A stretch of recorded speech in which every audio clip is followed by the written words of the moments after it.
bilbila keessan gaa yeroo itti fayyadamtan saffisaa hin qabu yoo ta'e appilikeeshinii yeroo itti fayyadamtan saffisaa isiniif hin dalagne ka akka tiktookii, iimoo, waasappii akkasuma feesbuukii fi yuutuubii yeroo itti fayyadamtan keessatti saffisaan isiniif hin dalagu yoo ta'e siitingii sirreeffachuu qabdan jechuudha. Kana jechuun daataa guutame takka haala kamiin akka sirreeffachuu dandeessan.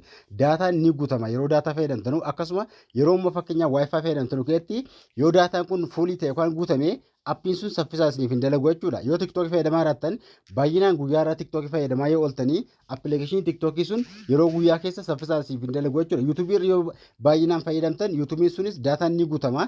Daataan kun osoo hin guutamin haala kamiin akka sirreeffachuu qabdan. Namoonni waayifaa fayyadamtanus yeroo isin appii adda addaa fayyadamuu yookaan immoo yuutuubii tiktookii fayyadamuu jettanitti saffisaan isiniif hin dalagu viidiyoo isiniif hin banu yoo ta'e daataa akka keessaa guutamee jiru kaseef godhee akkasuma akka isin saffisaan hin fayyadamne isin dhorkaa jiru jira jechuudha. Kanaafuu siitingii kana haala kamiin akka sirreeffattanuun isin agarsiisa. Hunda keessanuu viidiyoo gabaabduu kana hanga dhumaan afaana turaasni jedha. Namoonni chaanaalii hankoon beekne yuutuubii gubbaarratti Hussein Official jechuudhaan tatangaa sabiskiraayib ka jettu tuquudhaan maatii kootti dabalamaa viidiyoo dhaggeeffattan laayikii tuquun eegalaa viidiyoo kana laayikii tuquun hamilee guddaa namaa kenna. Osoo laayikiin tuquun dhaggeeffattan asiniin jedha. Akkasuma yoo danda'ame guruppii adda addaatti sheer godha.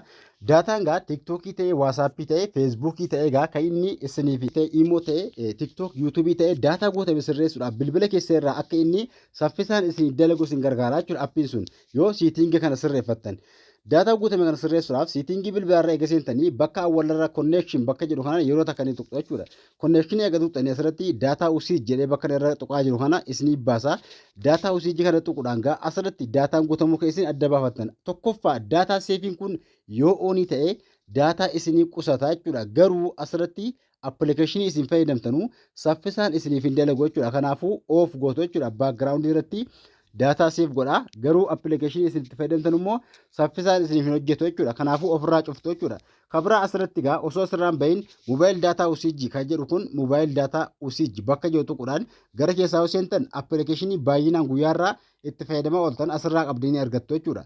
Asirratti irraan garee kaatti isinii tarreessaa jechuudha. As keessaa tuqaa sadi gubbaa tuquudhaan maal gootu asirratti set daataa warning kan jedhu kun yoo dhiqata oonii ta'ee dhufee ofirraa of gootu jechuudha. Kun maali asirratti daataa hanga isin fayyadamtan fakkeenyaaf isin daataa akkasuma maagaabeetii yookaan gaabaa 500 qabdu yoo ta'e asirratti yeroo isin gaabaa 2 tuqaa duwwaa fayyadamtan seef godhaa kana booda qusatee isinitti kenna akka isin hanga barbaadde itti fayyadamne isin godhaa jechuudha. Inni ganjallaa kunis akkasuma set daataa limited kun yoo dhiqata asirratti daataa hanga 5 asirratti hanga 500 yoo qabaattan jechuudha.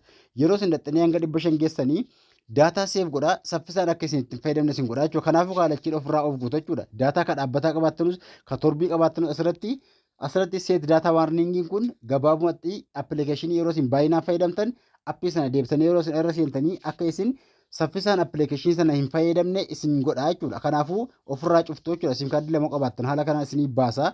Kabira waayifaa bakkeettu waayifaa daataa usijji bakkeettu kanas appilikeeshinii isin baay'inaan fayyadamtan kan waayifaa fayyadamullee asirratti argattu.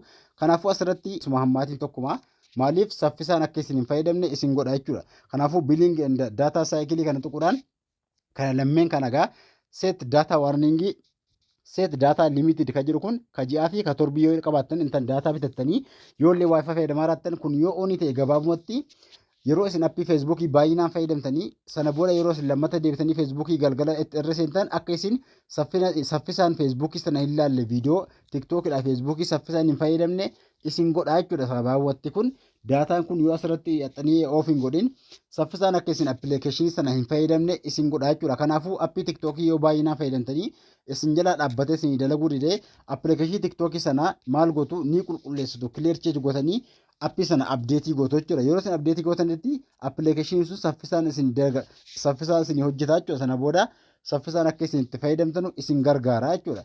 Iimoo ta'e tiktookii ta'e egaa hundi appilikeeshinii hundi mataa of keessatti ni qaba.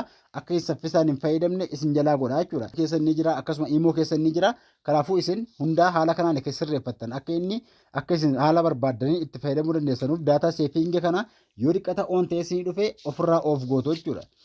Haala kanaan daataa appilikeeshinii bilbilarraa saffisaan isin hojjechaa hin jirre sirreeffachuu dandeessu isin jira. Haala kanaan itti fayyadamaa viidiyoo kana keessaa waan isin hin galle jiraate komantii barreessaa akkasuma bilbila keessa yeroo takka torbii akkasuma guyyaa 2-3tti ristaat godhaa yeroo takka bakka cufan gadi qabaati bilbila keessan bakka riisitii yeroo kana cufaati abdeetii godhaa saffisaa itti fayyadamtu isin jira. Bilbila saffisaan qabne haala kana keessa sirreeffattanu viidiyoo kana kana moota hedduu bira ga'uuf laayikii fi sheer gochuu hin dagatinaa. Gaafii qabdannu komantii itti barreessaa.